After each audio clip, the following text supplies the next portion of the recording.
ายดีพี่น้องวันนี้ป้าแกมาขายของเนาะป้าพี่น้องฝนลมแห้งพี่น้องวันนี้โอ้สนัดพี่น้องพี่น้องใบใหม่หล่นพี่น้องเอ้ยมันนะลมแห้งนี่พี่น้องเอ้ยใบใหม่ปลิวเนาะป้าแกมาขายของเนาะป้าที่ตรง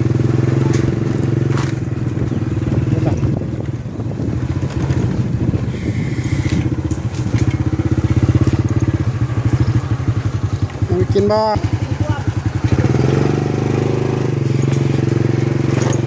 เล็กหน่อยกำลังเลือของเย็นพี่น้องเยอะขนาดเนาะคนที่โตห้ามมันจะได้เล็กหน่อยอยู่หัวหีบนะเนาะบ้านหัวหีบมันคงแข่งจะไปซักเลยมาห้องยางเมื่อตรงเรียนมองหมักตัวบ่มี